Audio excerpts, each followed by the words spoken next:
Dupliser ini digunakan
Penyajian pada roti ini macam-macam ya. Yang pertama ada sandwich, bisa digunakan apa? Sandwich atau dengan sup atau salad.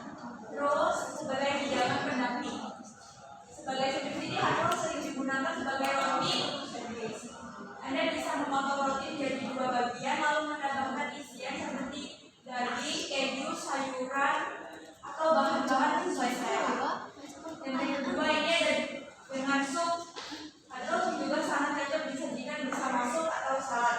Bagian luar yang keras dan renyah memberikan kontras yang menyenangkan dengan tekstur sup yang lembut. Sementara bagian dalam roti untuk menyerap rasa dari sup. Yang ketiga ini ada sebagai hidangan pendamping. Katrol biasa disajikan dengan pendamping hidangan utama. Misalnya disajikan dengan berbagai hidangan daging panggang, ikan, atau dengan pasta. Roti ini bisa dimakan langsung atau dipotong-potong. Nah, ini untuk resepnya bisa dipahami ya, biar besok waktu praktek bisa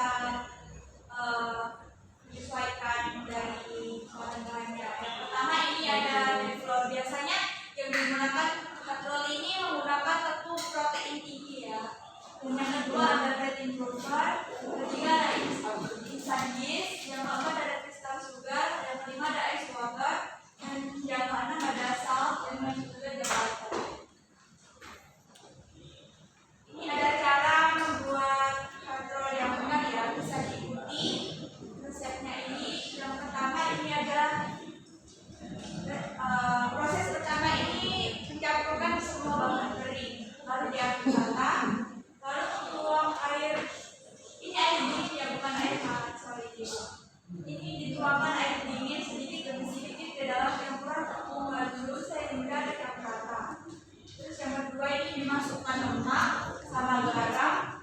Uleni hingga adonan bagian ini kalis. Terus cara mengecek bagian ini sudah kalis itu bisa itu ya.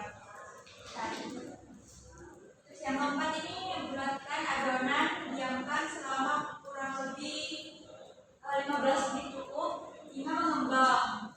Terus yang kelima, ditumiskan adonan lalu dibagi menjadi dua masing-masing, dibulatkan, di rounding, dan diamkan selama 15 menit juga cukup sampai adonan mengembang. Dan yang keenam, tumiskan lagi adonan masing-masing bentuk bulat panjang, letakkan di atas oven yang sudah dibasahi air. Diamkan lagi selama 15 menit atau 30 menit. Dimasukkan di mesin puffer ya.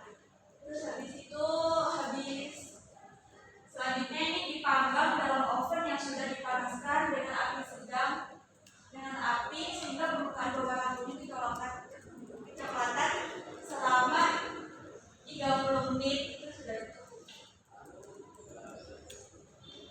Seperti yang sudah saya jelaskan tadi, dipanggang dengan suhu api 230 derajat untuk pemanggangan roti katrol.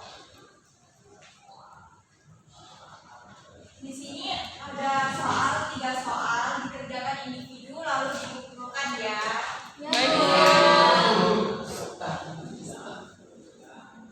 Kasih kamu 20 menit untuk mengerjakan soal ini.